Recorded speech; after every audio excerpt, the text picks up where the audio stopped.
Gene Evans. So let's not wait anymore and let's start the conversation up. So I'll make sure our guest is still here. Gene, are you there?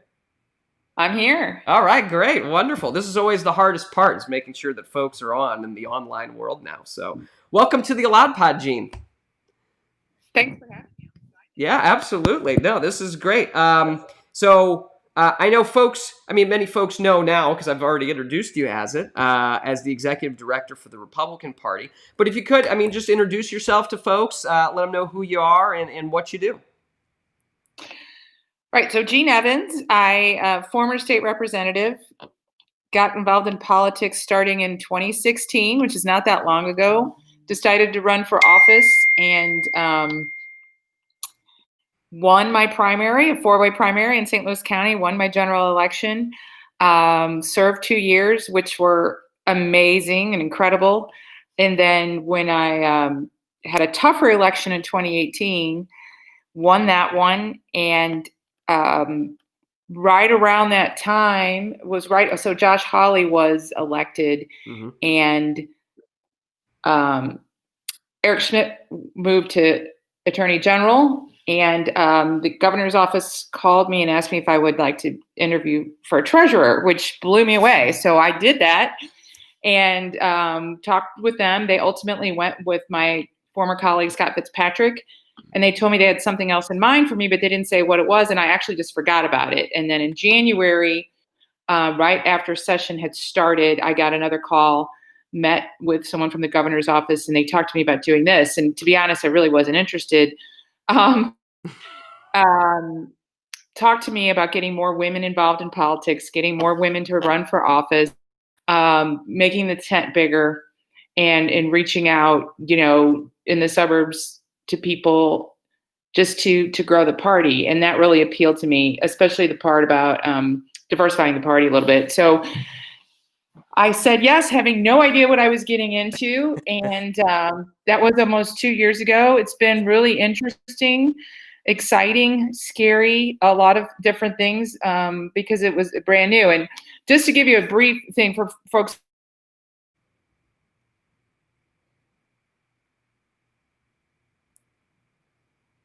Oh, that was exciting. I think we might have lost Gene there for a second. Oh, are you back? You back? Yeah. Okay, great. That's okay. You just froze for a little bit. It happens. Okay. We're on the internet now. What are you going to do? And then the executive director runs the day-to-day operations. So that's a lot of what I do. And some of that shifts a little bit. Normally your chairwoman or chairman does a lot of the earned media and press. In this case, I do all of that. So people may hear me on the radio sometimes or see me quoted because that's just something that our chairwoman was more comfortable with me handling. So I do a lot of that. But when people ask me what's the policy of the party, you kind of got to go back to the platform or ask the board, because I don't get to decide policy now. It's not like when I was a state rep and I voted on things or proposed bills. Now, basically, I say I don't get to have an opinion. Of course, I have lots of opinions, but and as I'm here, I'm not speaking on behalf of the party. I'm speaking on behalf of myself, if that makes sense. Absolutely. No, it's a good as a lawyer, I'm telling you, good disclaimer to have at the beginning.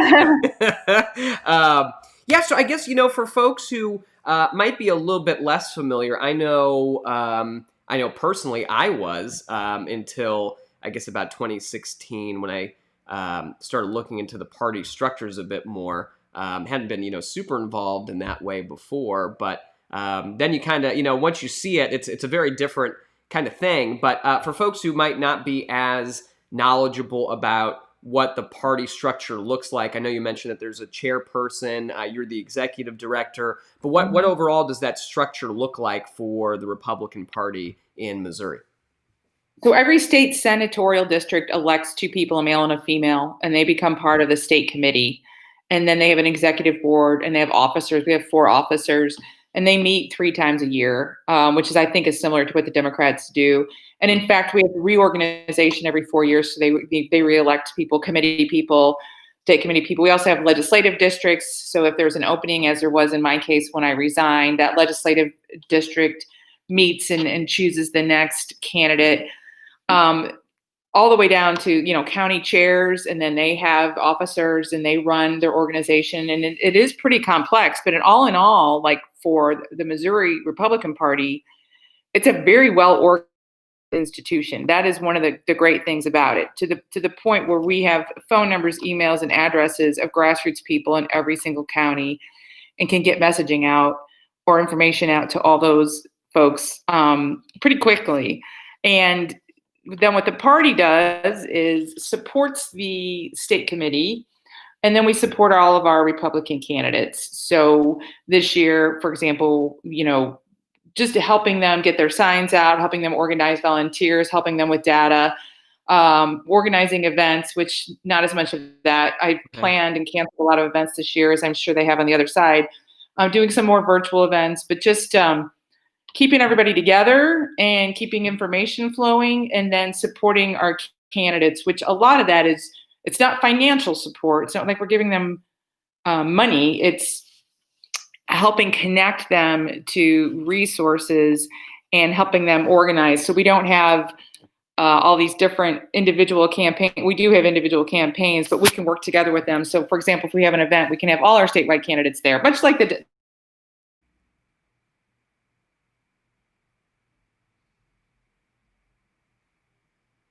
Oh, looks like we might have bad internet today. Those are the most fun days. The ones where the internet doesn't work. Everybody loves those days, especially when you're in the middle of a live show. In case anybody doesn't know that at this point. But it's a lot of fun. This isn't even on Zoom, just through the internet. Yes, so I could pick up a little bit because I do know how the Democratic Party is doing it as well. And hopefully Gene will be back by that point. But yeah, it is structured. So the parties are structured so that you have different representatives in different parts of the state. And in the state, we've got the state legislature, so the state House of Representatives. We do have the state Senate as well. And there are less state senators than there are state representatives. So just like Congress and the United States Senate. And it makes it, it depends how you divide it up, but you can have districts depending on, depending on what those divisions are, House district versus senatorial district. And so Gene was referring to the senatorial districts there and how there's committee folks. So actually, that's a really great way for people to get involved in Missouri if you are interested in getting involved in politics or the political process or having greater representation, is you can run to be a committee person. And so there's one male, one female per district. And it's a really good way to get involved. You are really involved in the process of how the party works. And hopefully Gene will be able to tell us more. So let's see. Are you back? I'm back. I don't know what happened. That's okay. Well, while you were gone, I did describe the senatorial districts because that's where you left off. So, I figured I'd pick it up, and I made a couple jokes about how the internet's terrible, but that's okay. All right. So that's just kind of, I know it's sort of interesting, but it's also kind of boring. So, but it's important. It's important to what I do. Yeah. And it's nice that we have so many grassroots people that are engaged. Yeah, how do you, so, I guess I wonder, I've done a lot of different kind of organizing around the state and working with folks. What, you in the executive director position, what have you found to be really effective ways of getting people to be involved, to stay engaged? Because I know, there's a lot of places, around the state where you might have, especially if you're talking about politics, like a political party, where maybe one party has more control than another, and it's been that way for a long time in certain parts of the state. It can, at least I've seen it on the Democratic side, it can be harder to then recruit people to get involved and do these kinds of things or have something that's ongoing for the county to really get people out. What do you do, I guess, in general? What have been some good tips that you have learned or that you are executing? And what do you do, especially for those areas where maybe if some folks have a little bit less hope that what they're doing is really doing much of anything? Well, that's a good question. A lot of excitement usually is generated by candidates, either for or against. for example, Mhm. in the St. Louis City, where we don't have a majority of voters on the GOP side, we do have an exciting candidate running for circuit attorney. And we have the current circuit attorney who has generated a lot of um, negativity, at least maybe not in St. Louis City, but certainly outside of St. Louis City. And I think I don't want to say anything about her personally. I do not know her, but I think the record of convictions in her office is cause for alarm, and that has drawn attention to that race. So that one in particular, that's a candidate-driven thing. Trump generates a lot of interest and excitement across the state. So people want to get engaged because of Donald Trump and for other candidates that they believe in. But a lot of times it's really about the candidate and the candidate's making a personal Hmm. connection more so than the party. Hmm. That's been my experience. Yeah. Yeah. I think it's interesting because, I mean, you think about historically in Missouri, and I've done, I've looked a lot back into people who've watched this before. I know I mentioned it a lot, but Jack Danforth, for example, who ran, in the whole state was very Democratic, and all the statewide offices at the time were, and he was running as a Republican. Famously said that he ran as a Republican because it was the shortest line to get to get in. But I mean, he ran, and he was the first one elected statewide in a whole long time. And I mean, folks voted for Democrats.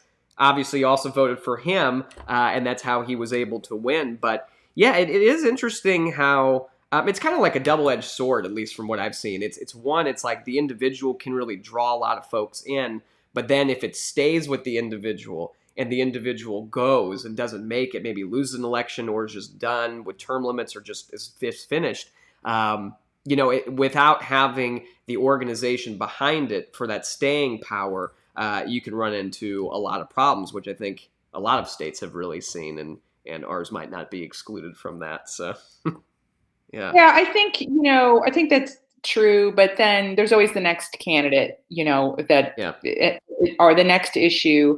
I would say we do struggle to get people excited about issues. I mean, I think that's mm, evidenced. But it's also because in general, Republicans donate to candidates and not for or against issues. mm, And so on the other side, you see a lot more and a lot of money that's been donated to support some of the ballot issues that are more on the liberal leaning side over the last few years. That money hasn't even come from Missouri, it's come from out of state. But I think Republicans in general tend to identify more with candidates. And maybe I'm wrong. I don't know what it's like for Democrats. I'm just saying for us, they definitely get more yeah, excited about candidates. Uh, yeah. That's interesting.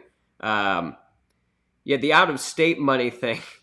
I think it's just an interesting part, and I've talked a lot about dark money and have made that a Mhm. pretty big issue wherever I've gone because I just hate it so much. But the out of state money, I'm not a very big fan of either. I think you see that, and now it's like ramping up wherever you go. If you're seeing all these ads, and it really, I mean, there's a lot, like everybody from all the parties are taking as much as they can get because I mean, look, you get the money and then you can spend it and you have more TV ads or whatever it might be.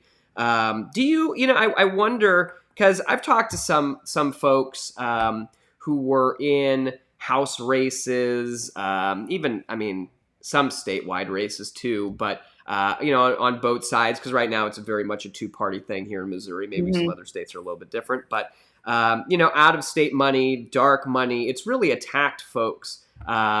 Regardless of party. Like it might be a little bit more central in some areas because one party might have more power and so there's more interest there and that, it just Mhm. kind of flips depending on where you are. But do you think, I mean, realistically, do you think that Missouri could be a place where we see some of these ethics reforms? Because I think folks have voted a lot on along those lines for quite some time when it has been put on the ballot. I'm just wondering, I don't know if you can really stop all of this money from coming in, but I mean, things like other states have done where they make sure that all of the money that does come in, we see where it's coming from, banning dark money, trying to limit the influence of folks who are out of states because then we can see who they are. Do you think that there could be any bipartisan support around some of those issues? I don't know. I mean, I'm Yeah. going to quote a Democrat, Patrick Lynn, who said, money's like water; it always finds its way. Mhm. So there's two schools of thought. I think one of the problems we have now because of finance reform that was done is it's not as transparent, Mhm. right? People didn't like these $1 million checks going to candidates, and I understand that. But now their money is going there and it's coming from all these different resources, and it's really hard to track down. And Right. you and I are familiar with politics, and we have a hard time finding where it's really coming from. So I don't know how the average person, or they get a mailer and it says paid for somebody they've never heard of. I got a mailer from my state rep yesterday. There's no paid for buy. And I'm like, where did this come from? Mm. Like we should be able to see that. The dark money thing, a nonprofit doesn't reveal its donors. So when you say dark money, and it's on both sides because Mhm. a lot of nonprofit organizations, whether you're talking about Planned Parenthood or the NRA, do not reveal their donors. Now, NRA is not investing in any races here, to my knowledge, but Planned Parenthood is, and they don't reveal their donors. And there are other dark money groups as well. So I think that most politicians running, especially if they're running anything larger than a state rep race, if they're running for Senate or statewide, they require so much money that they're not going to say no to anything that comes in. And even if it's not coming directly, because now we limit what they can get directly into their account, right? And they can't say what goes into their PAC. And then you have these other third parties that have these weird names that also run ads. And nobody knows where it comes from. So I don't know how you stop that. When I was a legislator, I did a lot of events and classes, seminars with people from all over the country. And in Maine, they had done this thing where you took they had money set aside for you, and then you weren't supposed to take donations. And then I'm not clear on all the details about this, but I was talking to people. I said, "How does that work?" And they said, "Everybody just cheats." Right? So once again, they tried to limit it and how much money could be spent. And what happened is now nobody has any idea where the money's coming from because everyone has figured out a way to sort of cheat on this deal. And it's even worse. So I don't know what the answer is. I definitely think, it's crazy to see $1 million checks come in. Or if you wanted to run for state rep, which is a very grassroots type of deal, and your opponent has one donor that's going to write a $50,000 or $100,000 check to you, that's going to scare everybody else off. So I didn't like that. But it's this deal with trying to figure out, because then you'll go to a PAC that's supporting a candidate and see it's funded by other PACs. And then you don't know where it's really hard to trace where the money comes from. And as a Republican, sometimes I'd like to know if this Republican is getting money from organizations that aren't necessarily support Republican ideals. And I think it's probably the same on the other side. And it's just tough. And I'm a big fan of transparency. But I also, at the same time, if it's a nonprofit, whether they do have a right to conceal their donors. So it's a catch-22. There's a lot of it's so easy to say, let's just ban dark money. I don't know that benefits or harms either party. I think it's pretty equal. And I don't know what the result of that would be. And I'm always concerned about unintended consequences.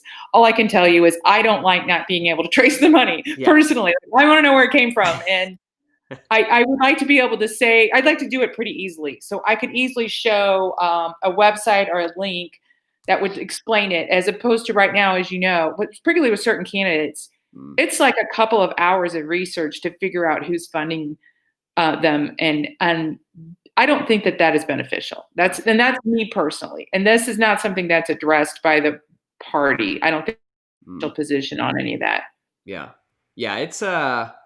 It is a mess. I agree. I think that there are some ways, some of the stuff that I've worked on, because, initially I started writing one, and I get pretty deep into these things, but you write one, you're like, oh, I didn't even think they could funnel money this way. And then you realize that I never, I like the water comment. I always thought about it as rats on a ship that's sinking, and they're always trying to find their way. That's how I always thought, but I like the water one.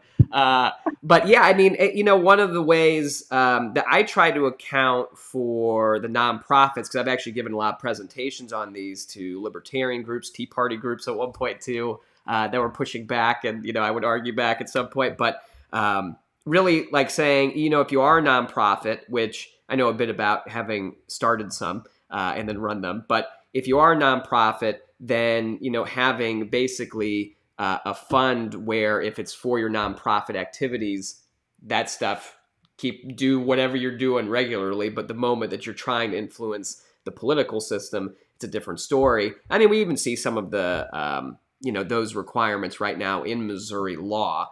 And, some folks, I guess, would argue that Missouri law covers some of this stuff. Just the enforcement mechanism might not be as good. So, yeah, I mean, I've certainly got opinions. Yeah. The MEC doesn't really have any teeth. Yeah. I mean, but there's also not a lot of confidence in elected officials and their ability to fairly enforce it. So I think I've seen legislation where they wanted to give them more teeth, but then you come back to that it's not really a well-run machine over there. And so folks start thinking, well, if we give them all this power, I've had my own problems. You call with a question one day and you get one answer, and you call a couple of days later and talk to somebody else, you get a different answer. And as long as that continues, it's going to be tough to give them any real enforcement.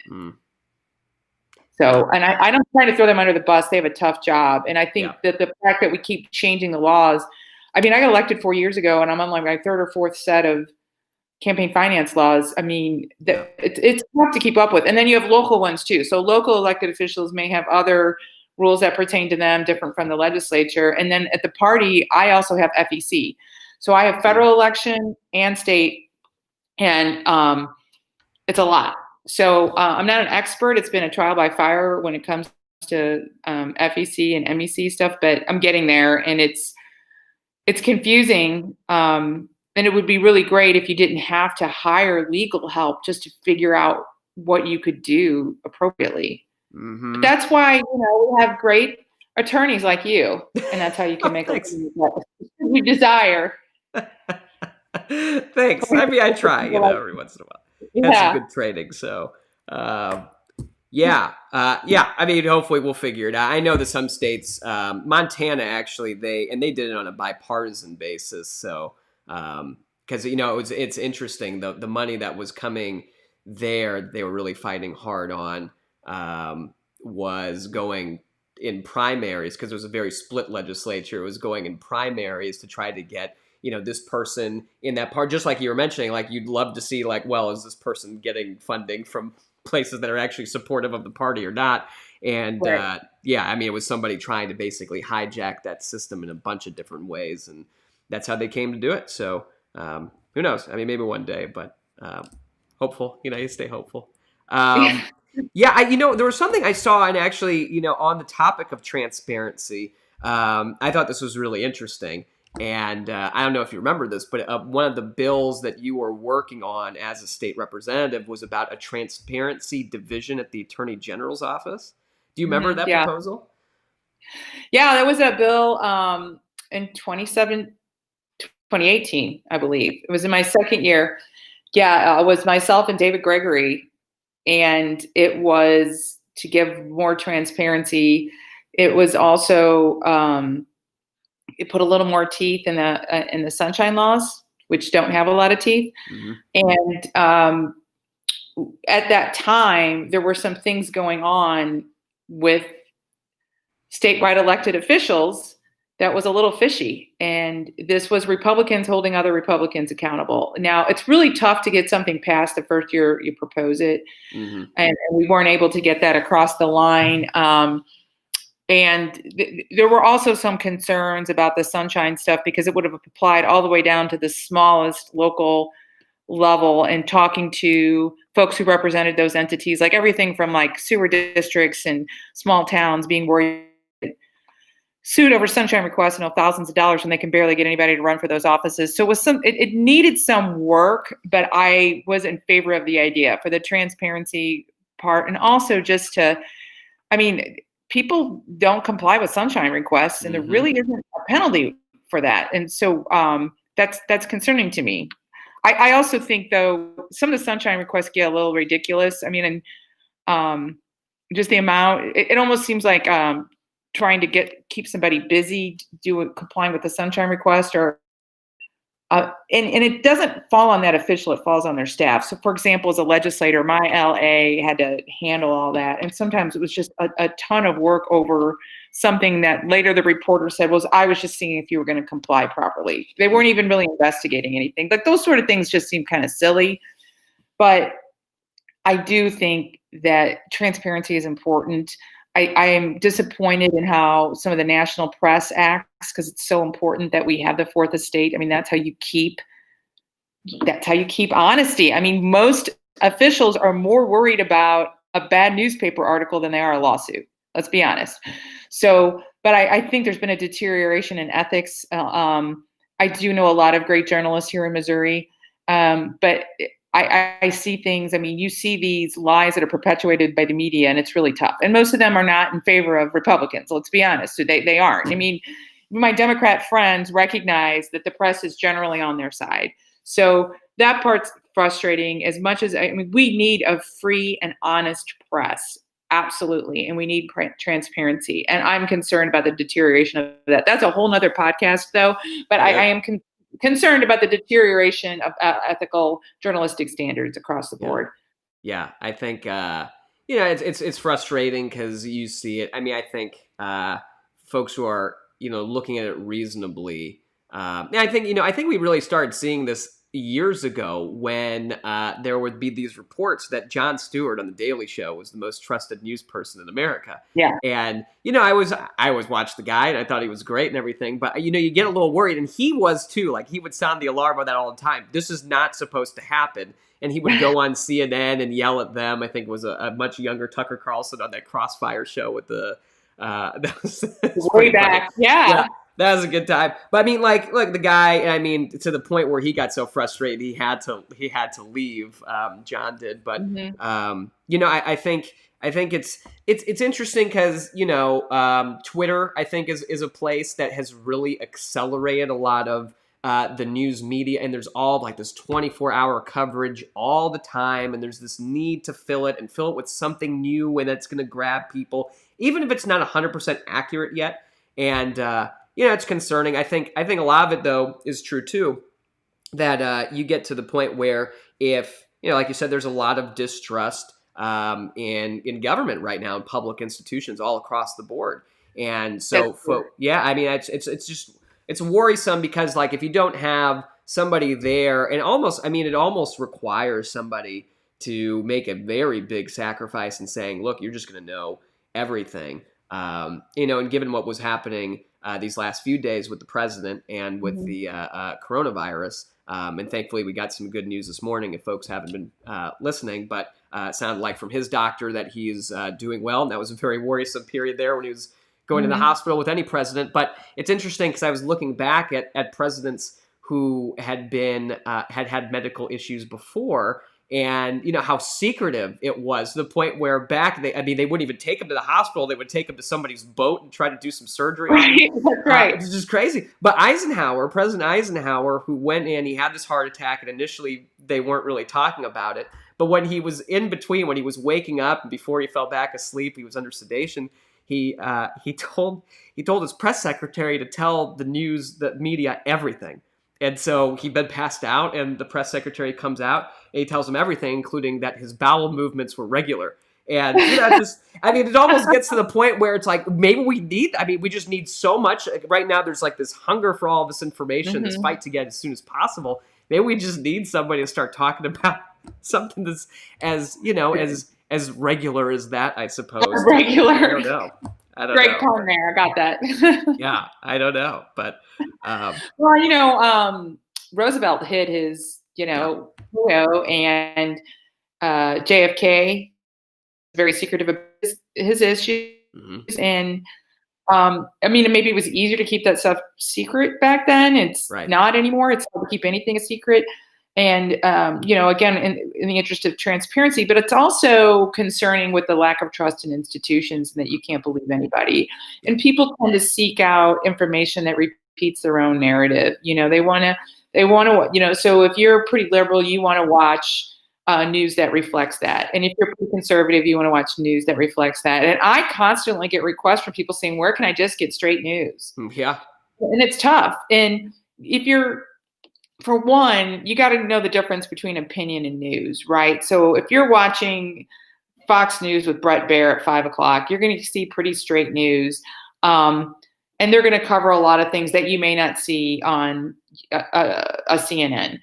If you're watching Chris Cuomo or Don Lemon in the evening, you got to know that there are more opinion, and expect that there's going to be opinion on there. But I also think, people, because there's so much information, you have to look at more information. And you want to get something confirmed by 3 or 4 sources that are not just repeating each other. Mm-hmm. And it's a lot of work for people. And it's tiring. People get tired of having to do all that work just to find out the truth about what's going on. But you really have to vet all your sources.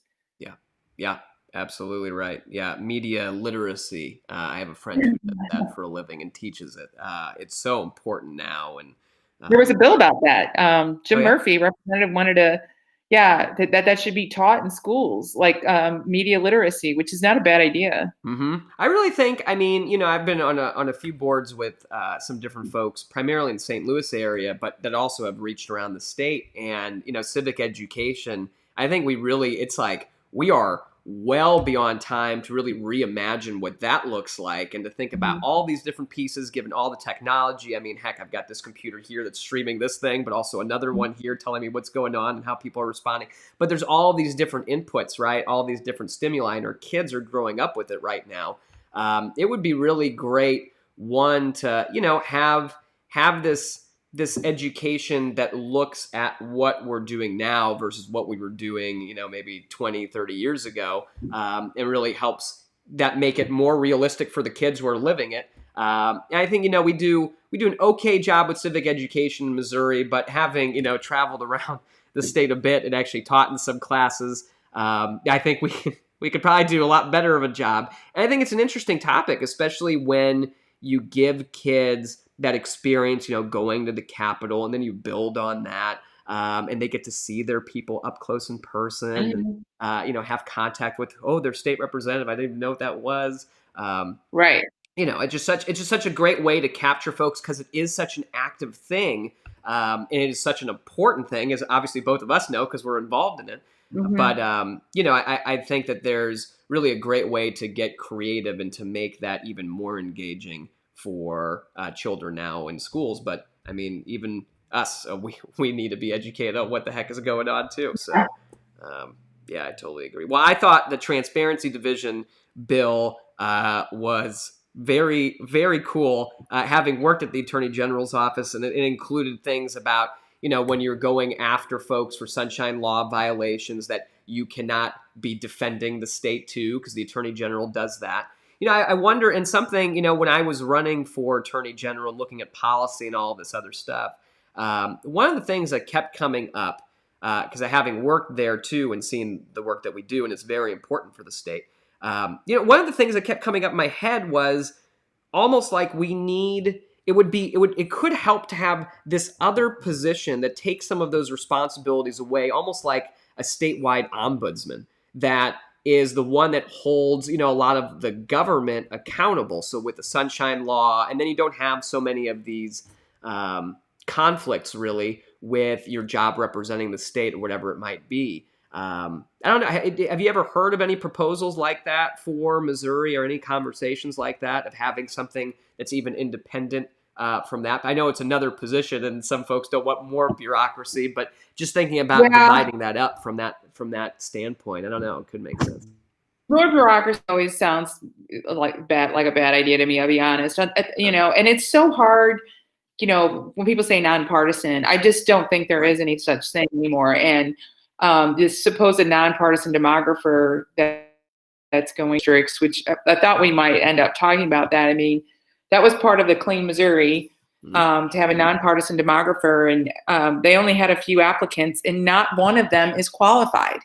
And there's nothing in the bill that passed that has relief for that. So the auditor has to pick one of these people who applied, even though none of them is qualified for the job. And that's what we put into statute. So now that's the situation we're in. We're going to have an unqualified, supposedly nonpartisan demographer I just don't know how you rectify that. I mean, if the bill had been, if the proposal had been written differently, then there should have been a way to address that. If we don't have anyone qualified, we reopen the posting, or we really relook at this, but that is not the case. So now we have, and honestly, the auditor is in a tough spot because now she's got to pick somebody who is not really up to the job. No offense to the people that applied, but they didn't meet the minimum criteria. But there weren't any other applicants. So that's a situation that we find ourselves in. And again, I don't know how nonpartisan you can be. Everyone has viewpoints and opinions. They just do. Having said that, a lot of people who work in state government, even at these agencies, including the auditor's office, and a lot of times have been there through many administrations. The treasurer's office, a lot of these offices and a lot of those institutions, and those folks have their own private opinions, but they're not partisan appointments, and they stayed on through different leaders and different partisan leadership. So I don't know. It's just it's interesting because it's like it does it work? It could, but I think the more high profile the job is, the more difficult it is for someone to be nonpartisan. It's just a tough. Now bipartisan, I think you can do when you have people coming together, and we see a lot of that, particularly in the Missouri Senate, where you have a lot of bipartisanship to get things done. And most Democrat senators do get a bill passed, unlike most Democrat House members, because they work together on things. So it's a different body than the House, but you can work together on things and push back and come to an agreement. Because at the end of the day, and if you've ever served in the Missouri legislature, you know this. Most of us want the same thing. We just disagree on how to get there, right? Most of us want safe streets. Most of us want, healthy kids, good schools, families to have plenty of food and good job opportunities. The disagreements are not on those things. The disagreements are, how do we get there? What is the best approach to make sure that we have safe neighborhoods, good schools, and job opportunities for all? That's where the disagreements come in, is on how do you get there? What's the government's role in that? Is it creating those things, or is it helping to create an environment where those things occur and naturally happen? Yeah. No, I think, I mean, I had a lot of folks from all sides who were working, even on a campaign. And I was a partisan candidate, at least under the ballot that I was running under. Right. I didn't think it should be, but yeah, I agree. I think it's wrong for us to ignore the fact that we all have a bias, right? Like it's there somewhere. We have to figure out where it is. But if you just pretend like you don't, and you think that you are somehow better than everybody else and eliminating that, that's a problem. And that's where you start to get into trouble. And I think historically that's the case too. Well, I think it's also, I think most people, and I guess maybe this is, being in a swing district, most people don't check every box for Republican or every box for Democrat. They have, and as a candidate, we want candidates who believe in at least 80% of our platform, right? Like there's some forgiveness there. We'd like to get to 100%, but that's tough. There's some disagreement on things. So as an elected official, you really want to be supportive of whatever your party's platform is for the most part. But when you're out there talking to people, they'll say, well, I really like this about Republicans, or like this about Democrats, and they think of themselves as independents, even though they may tend to vote always with one side or the other based on the things that they prioritize, right? And in some of the most controversial issues, people are like asked, right? I mean, people are not necessarily black and white like the parties are, the way that we portray ourselves. People are complicated, and someone who, like I've been in politics for 4 years, but I've had friends going back 10, 20, 30, for my lifetime who know me outside of politics, and we don't even talk about politics. And some of them are avowed socialists. And at the same time, on so many things, and they're still my friends. It doesn't matter, right? And I think our political environment has gotten so polarized, and it's so like, if you voted for Trump, or if you're a Republican, you're a terrible person, or if you're a Democrat, you're a socialist and you hate cops. Like those are extreme statements. And they don't apply to most people, right? Like they do apply to a few. And so we lump everybody in, and then we just continue to have more divisiveness. And that's not going to get us where we want to be as a country, or as a state. Like, we have to work together. And I think one of the things we've seen, and not to get too political here, but with Parson, is really someone who works with both sides very well. And it's why even, his favorability in Missouri is just off the charts. And people don't have negative feelings towards him in general. They may not like how he handled something here or there, but in general, he seems like a pretty good guy. He's not a divisive person. And he has come to metro areas and worked with Sam Page, Lyda Cruz, and in Kansas City, Lucas, and sat down with these folks and talked about what's going on. And some of the things that were sort of controversial that he proposed in the special session came from those meetings. They were things that Democrat leaders asked him to do for the state. And then they became these controversial, divisive things. But it was him working with folks from across the aisle to try to find real solutions. And that's one of the reasons I think he's been successful and continues to remain very popular in our state. I mean, he's a likable person, and he does try to work with all sides of every person. Anybody who's interested in making the state better, Governor Parson is more than willing to listen to you. Yeah. I think the outreach is good, and I was pretty impressed with it. I'm fine with saying that. I think that was great, and around the state, I think honestly, I think that we've got. If you look at Nicole too, she was also running for governor. I think in the auditor's job, some of the things that she's done have been really awesome. I was in Clay County, and some folks were mentioning her and being involved and how they were looking for folks. And I think it really matters. When I saw Governor Parson doing that and reaching out to folks who I knew who were in the room with him, younger people, I thought that was great. And I'd really hearing those stories, because you can get so caught into like the partisan side of things and saying, oh, they're my enemy, I'm running on a different party or whatever it might be. Right. But I think, I found that those stories were really the most uplifting ones, because those are people actually doing the work and making big impacts in people's lives. And so, I really wish that we saw a lot more of that. Now, I know like the negative stuff is what really sticks in people's mind. There's a whole psychology around it, so that's what we see. Right. But, I wonder for, in your role, and I think we got a question that's a little bit longer than that, but on this same issue, there's a few folks who have been mentioning it. But, I wonder, on your role, an executive director for a party, and this would also apply to, any other party too, but, or folks who are really, I think mostly like spokespeople or the candidates themselves, but folks who have a voice and are representing, maybe a party or themselves in this political process. But what do you think that we can all do, folks who have that voice, to reduce that partisanship? Because it seems like, folks in our position benefit oftentimes from stoking those flames. Maybe they get caught, up in it, wherever it might be, on really quick things we have to write or say or tell somebody else. But I wonder, like, how do we reduce the polarization, actually get folks on that tone with that attitude of working together in Missouri, and really applicable throughout the country?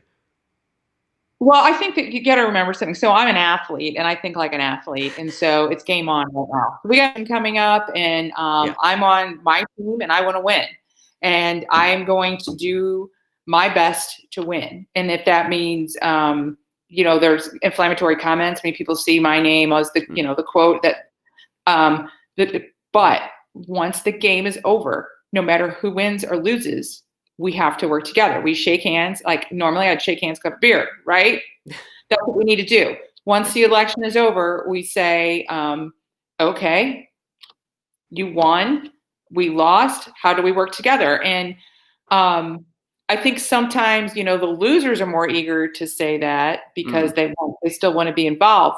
But that wasn't the case with Trump. It seemed like on the losing side, and you could go back to Obama and say the same thing about, you could go both ways with that. Sure. And I don't control, what leaders say. But after the election, regardless of who wins, you have to say, okay, this is what the people have voted. This is the leadership they elected. How do we make our community, our state, our country better, and stop fighting? I don't think you're going to get bipartisanship working together between now and the election, because it's a competition. But once the competition ends and the winner is decided, then you shake hands and you move on. And we haven't had that, and we've had too much of fighting. And I'm thinking more on the national level. Here on the state, I don't think that's the case. I mean, honestly, when Greitens won, you didn't see this of trying to delegitimize his governorship. Although he did end up resigning, and you. I think he helped himself with that. But. Yeah, so you didn't see a lot of that. But I think at the national level, we need our leaders to continue to try to work together and say, okay, this is what was decided. The people have spoken. Let's move on and try to find. And I think when you're in a party situation, you say, all right, what was it that appealed to them about this, or didn't appeal to them about this other thing, and really look at it. Take a hard look at what the voters are telling you, and try to look at it with a clear lens, and try to learn something. It's like, if I lose a game, I'm going to look back and say, what could we have done better? Where did we mess up? How are we not prepared? And there are outside forces. There always are. That doesn't mean you don't look at what yourself is doing and how do you make yourself better. So instead of, after that contest is decided, instead of still attacking the other side, you got to look internally and say, what do we need to do better to be more appealing to voters because they didn't vote for us? Whether it was in an area of the state or statewide or in the country, I think that's part of it. Stop blaming everything on the other side, and look at yourself and say, what did the voters not like about what we were presenting? And then go from there.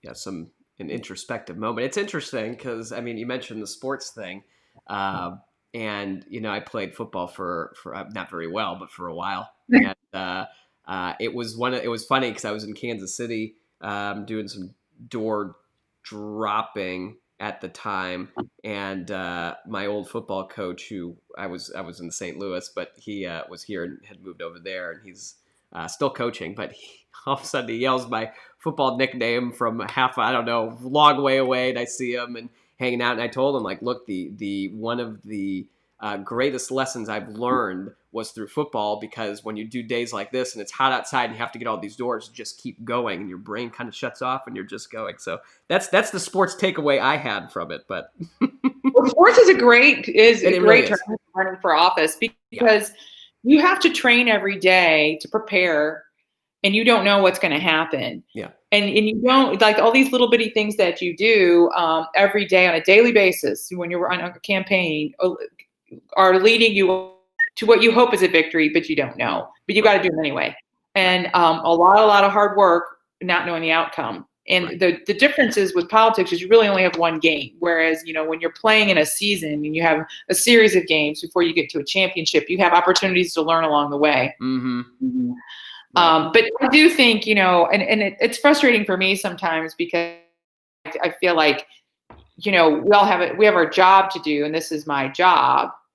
And I take my job very seriously, but I also, I'm a human being, right? And so sometimes when people get real personal in their attacks, doing my job, it's sort of like and I just have to remember, like, they don't get it, right? They don't understand that, but that doesnbut mean, like, particularly if it, I thank goodness, like, my family's not on Twitter, because they would be, like, devastated.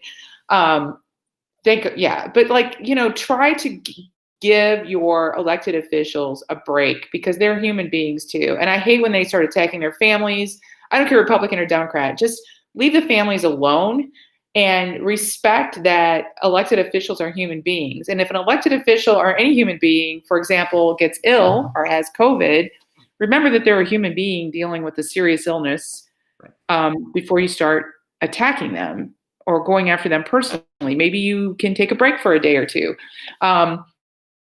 And and that goes for both sides. I mean, it's easy to jump on that bandwagon right now in light of the recent news, but it goes for both sides. And you should never wish ill on someone because of their political views.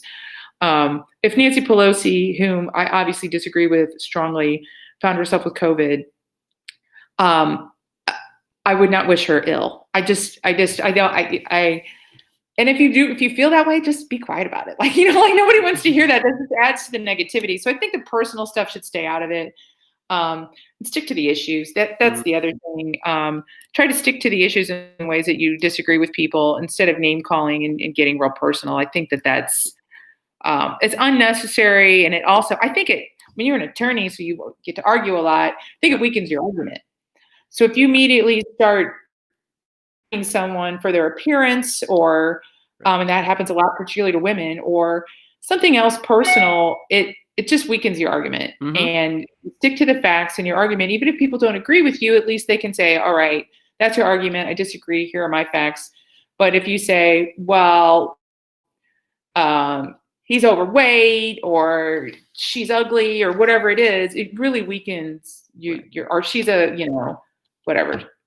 Calling them names. I don't know the names I'm thinking of. I can't say. You know what good. I'm saying? I mean, if you run out, that's good. That means hopefully you don't use them too much. But right, yeah. No, I totally agree. I think part of it, and I'm in that camp, and I know that there are folks who aren't, and we're seeing that a lot now with the election cycle. Just things are so available, so maybe we're seeing it a lot more, and it's a lot easier to make. But yeah, I'm firmly in that camp because I think that when you are speaking, you're also reflecting yourself. It's not just like the content that you're throwing out there. And yes, it's really easy to just like throw a tweet out there within 10 seconds of reading something or whatever it might be, or getting on Facebook or all of these different things. It's so easy to do. But yeah, I always, from a lawyer perspective, I had really good advice early on. And, you just go and argue anything just to win the point. And I had a teacher who said, "Why were you arguing that?" And I said, "Well, because I wanted to win." And he said, "But you didn't believe it." And I said, "Yeah, so?" And he's like, "Well, we can all tell. Like all of us can tell." And that's like, you have to think also as a communicator, like if you aren't bought in, if you don't believe in what you're saying and you're just kind of throwing it out there just to throw it out there, your communication is just going to be less effective. And I think, I think just because things are so accelerated, it has created this kind of false need to like be there and be there first on some like this platform that almost nobody uses really. Most people aren't doing this stuff. And, it's a weird urge. And I think that we're kind of figuring it out right now all together because it is a newer thing. And people, society goes through these kinds of changes and adaptations over time. But and you've probably experienced this too. The folks that have like an anonymous account and they start attacking you, and you're like, you don't even say your name on here, and you're gonna like criticize me. Like, at least I have the guts to put my name and my face on here, and probably a website, Right. Yeah. So those are the ones that I'm just like, are you kidding me? And as an elected official, like you can't block anybody. But if somebody is anonymously hitting me, I don't have any problem blocking them now. I'm like, if you don't even have the guts to tell me who you are, I don't have to listen to you, right? Like I just turn it off.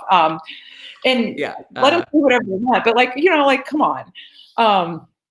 But it's, and like for me, like Facebook, I've had Facebook for years and years before I was political. I have family and friends on there that don't care about my political beliefs and don't really want to hear about them. They want to know like what's going on with my family. Yeah. That kind of stuff. Try to stick to that. I used to have a political Facebook as a candidate where I kept, that was political. But yeah, and you see people complain, complaining about politics on Facebook or Nextdoor. That's the new one. Everyone's using Nextdoor for politics. And it's just, and I think I have a theory on this too. I mean, it was already a very polarized situation, but with COVID, nobody had anything to do, right? So like, there's no sports on. So everybody's watching the news. And everybody's like, people know more who these different politicians are and what's going on than they ever have. They really had nothing else to do but to watch the news, right? If you wanted live TV, I mean, they weren't even doing like Saturday Night Live and a lot of shows stopped taping. So you're just watching tons of news. You want to know what's going on with COVID, and then you're just seeing this constant news cycle, which can be like, I'm telling you, like it's depressing. You know, like sometimes you just got to walk away from the news, particularly if it's not your job. Like you and I have to know what's going on. Yeah.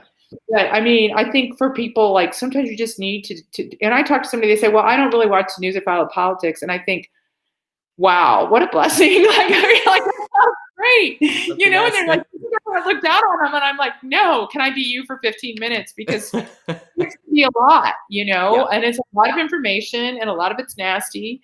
Right. And it's like, so you just need to take a deep breath and say like, okay, how is this really impacting my life?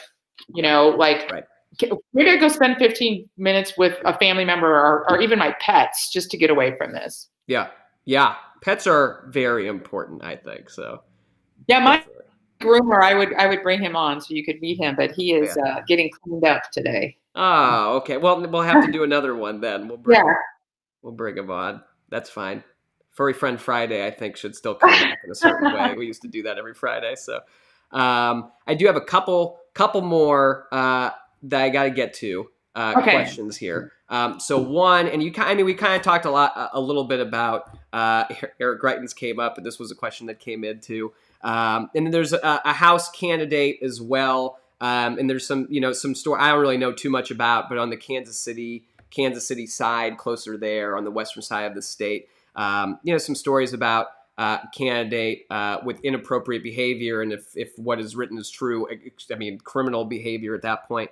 But from the and I think we saw it on the Kansas side too with this a young man who's running for House there, and that was just news I think this morning. Another allegation against him that he is readily admitting. Right. So what does the party do? What power do you have any? If there's somebody who is running who maybe these kinds of allegations that certainly would be disqualifying from, like, hopefully voters would say no if they were just had this person in front of them. But is there anything that the party itself does, like investigative in situations like this, or is it more like, I mean, if you file, you file, like we can't do anything about it? Yeah, so we don't turn people away from filing. We did have a candidate who filed for House on the Republican side, who is openly racist. And I mean, he's not denying it, he's not denying it, he's openly racist. And we became aware of that after we'd already accepted his filing fee. So we donated an equal amount to an anti-defamation organization. It's like $50, but like the point was, I mean, I'm not going to give him his money back. Like, I'm just like, something else with it. And then we released a statement that we're not going to support him. So one of the things we do is like we allow our candidates access to data center. We don't charge them for that. So he does not have access to that. We don't have any support for him. We don't distribute his signs. We don't have anything to do with him. There's another candidate now. There were recent allegations in the Kansas City Star on the Missouri side. And the story was written up as an editorial, and the allegations are very disturbing. If they're true, he's certainly disqualified from holding office and probably should be in jail. I don't know that they're true. I saw a report based on the very little amount of investigation I could do on my own that exonerated him from those charges. But I think when you're talking about child abuse, it's really difficult to go back and investigate something that happened years ago. I definitely think victims should be heard and should be supported. If there's any truth to this at all, then he should step aside. But I think that with the election looming, the voters have the right now. They have this information. They can judge for themselves. Again, it was a weird thing because there wasn't even an author on this one news story. And I haven't seen any other news on it. I know that there's some other organizations investigating journalism style because they've contacted me. And I don't know what they've found. All we found was this quote unquote saying they didn't find any evidence of it. And so with that, it's tough because obviously it sounds true. Again, if any of it's true, I would hope he would just resign or not. You can't be removed from the ballot at this late a date, but the voters have that information in that area. And if they feel that this is disqualifying, then they should vote for the other candidate. That's all I can say without any more information. The same thing on the other side. I think it's in Kansas, but there's a Democrat who's now been accused of threatening a school shooting as well as some other things. And at this point, you would think that the voters would say no to that candidate. Now, in some of these districts, they're so far to the left or right, people aren't paying much attention. They're just going to vote for the D or the R, so you don't know what's going to happen. Right. But I can't make, I don't want to make decisions about somebody's future based on one news editorial, if that makes sense, even though it's very disturbing and alarming. There was, I don't remember the Nick Sandman case. He was the student who had the MAGA hat on that there was a confrontation with him and a Native American. And the initial response when I saw that was really negative towards him. And it looked terrible, like he was this agitator. And he is, that story came out and it wasn't exactly what it looked like. And he is now pursuing lawsuits against all this media that portrayed him as this bad guy, and the judges are agreeing with him. So that was a situation where I kind of had to check myself, because I immediately was kind of jumping on the bandwagon about what is this kid doing? You know, he looks like a jerk. And come to find out later that they were actually, it was not how it was portrayed at all. There's different stories on exactly what happened, but if you look into it, he was not being a jerk. And there was some agitation going on, and they were trying to dispel it. But at any rate, it just makes it difficult, because a lot of times your gut reaction when you see something, particularly in how it's framed, is, and I'm like you or other people, I just want to jump on there and tweet or Facebook about it and say, this should be condemned, Republican or Democrat, this should be condemned, they should do this. But I've gotten to be more like, let me wait till I have more information, because sometimes when you wait, you find out, when you're an attorney too, you see that, like, you hear half the story. And it was the same thing as a state rep. Somebody comes in and wants to lobby you on a bill, whether it's a constituent or a lobbyist. And you're like, yeah, oh my gosh, goodness, yes, I'm totally for it. Then the next person comes in and tells you their story against it. And you're like, oh my gosh, no, that's terrible. Because there are two sides to the story, and you need to hear them both. And right now with that particular case in the Kansas City area, I don't know what to think. It's terrible, but I don't have any real evidence with which to make a judgment other than this, an editorial. That alone was strange. Why isn't there an author to this story? So I'm waiting on information. We've done a little bit that we could get publicly, and that released by the candidate, and that's all I know. But if it's true, and he knows if it's true or not. Right. If it's actually true, if he did any of those things, then he should step down, in my opinion. Right. Yeah, it was interesting. It was because I mean, I would think that some reporters should be looking into that now, but yeah, it came out as an editorial instead of some kind of an investigative report or something. But right, it was kind of weird that way. Yeah. Some of these others that reported into it, I think if they don't find anything, they just won't report on it, because it's not a story, right? We looked into it and we don't have anything. I mean, nobody your editor's not going to go for that. So unless they find more evidence, I don't think we'll hear that much more about it. And if they do, then we'll look at it at that time. Yeah. I mean, I guess now there's a few candidates, I suppose, who are already on the ballot one way or another, even if they are facing some issues. And that's just if they're printed. So it's like not much you can do. I mean, the ones over in Kansas, there's like a write-in candidate, and they're begging people to please write this guy's name in. I mean, we'll see how effective that is, but I don't know. Yeah. The other question, I mean, do you have like a few more minutes? Sure. Yeah. So the other question is, it's one that I usually ask earlier on, but we just got to talking. We've got a lot of folks who are watching this who might be, maybe a little bit younger, or it's their first time really getting involved in any of this kind of stuff with government or civics or anything like that. What brought you to this point? Like, why are you doing what you're doing now? How did you get here? And, why is this something that you think other folks should get involved into? Yeah, I think I was a history major. I've always been interested in politics and that, and I definitely was more idealistic and liberal when I was young. And then as I got older, I actually was a stockbroker for a long time and studied a lot about the economy and how the economy works and how taxes impact that. And that started more conservative, to be honest, because of looking at tax policies.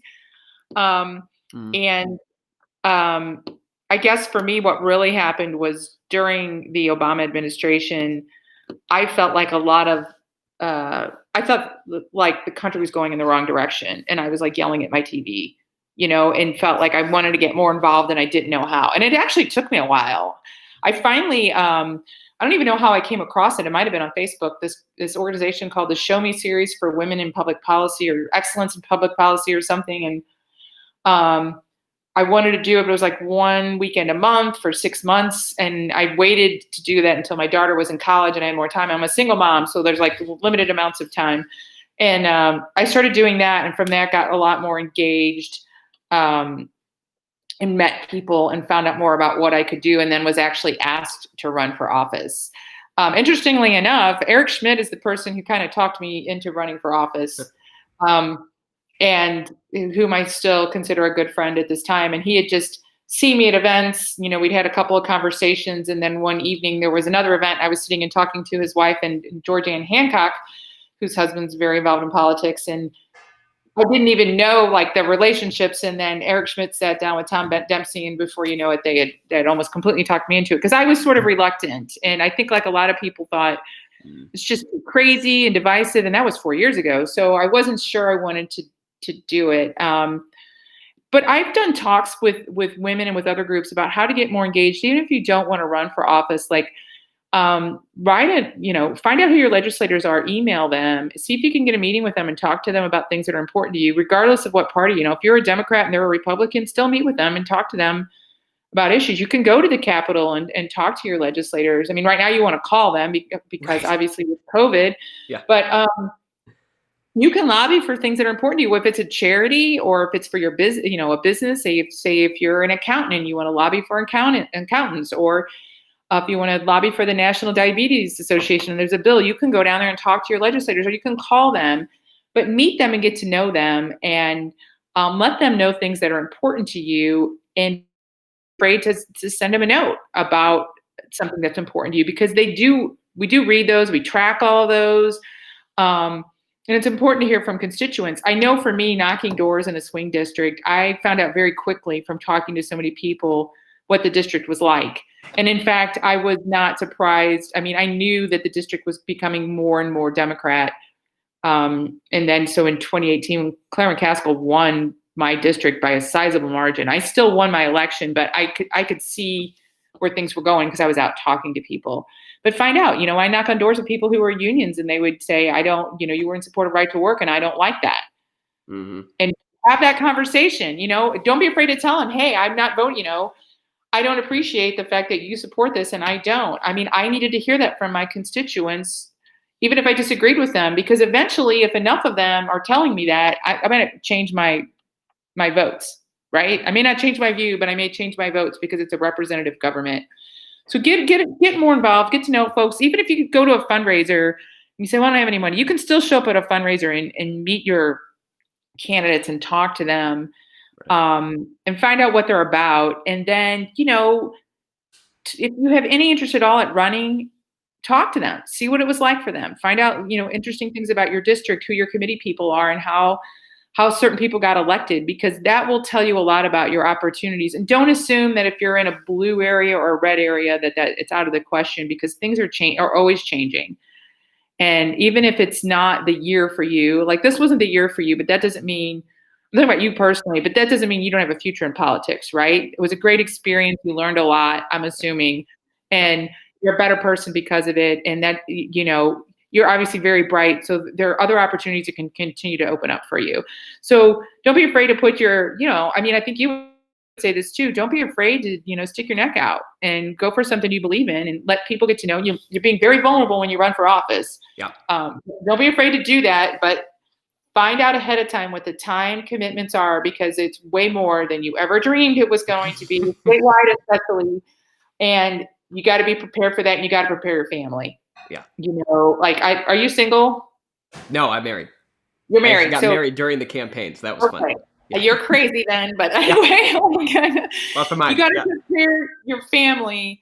Talk to people's families who've run for office to prepare them, because it's very taxing, and you're going to be open to a lot of criticism. And sometimes it's harder for my family to hear somebody criticize me than it is for me. And I'm probably the same for you. So prepare them for that, but don't be dissuaded.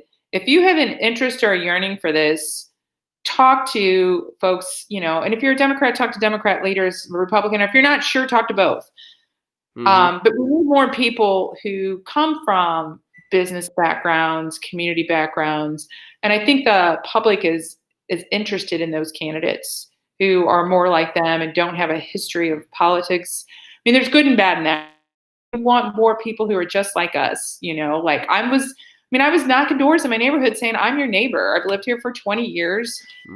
What's important to you? They want people like that they know that they can say, well, I don't like everything about it. I know she believes in this, and she talked to me about that. Those are the kind of things that I think more people want to relate to that. Run for mayor. I mean, it's nonpartisan, but get involved in your community and don't feel like you don't have a voice.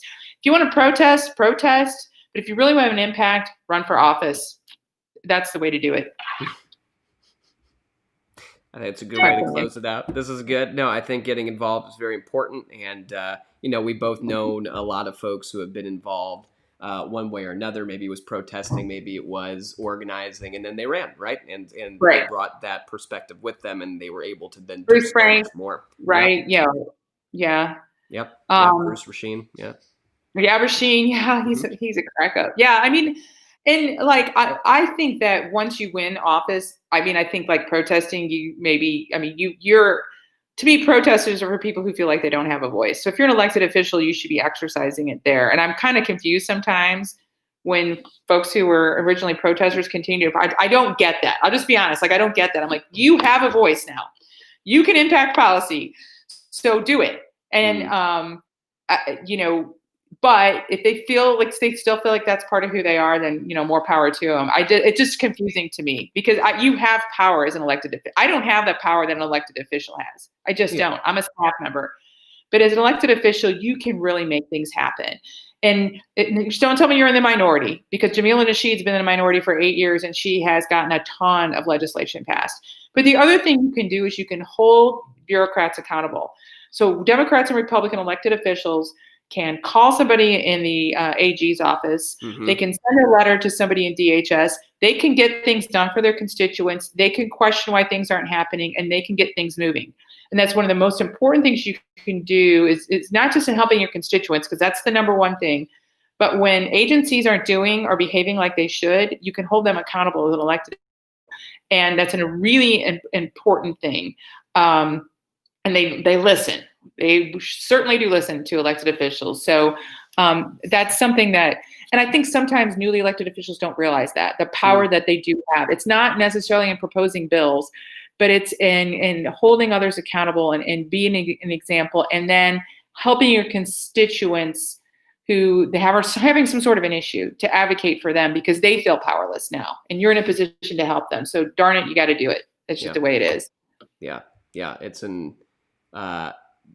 you can do a whole lot, and we need you to. Accountability is an extremely important piece, and obviously you don't have all of the cards, you don't have all of the power in the world, and there's some of these systems you look at and how broken they are. So I definitely sympathize with that. But yeah, there's a whole lot you can do, and you can cause a whole lot of trouble there when you start looking into some things. And there's a lot of trouble to find, unfortunately. Yeah. So but you can do good trouble too. Yes.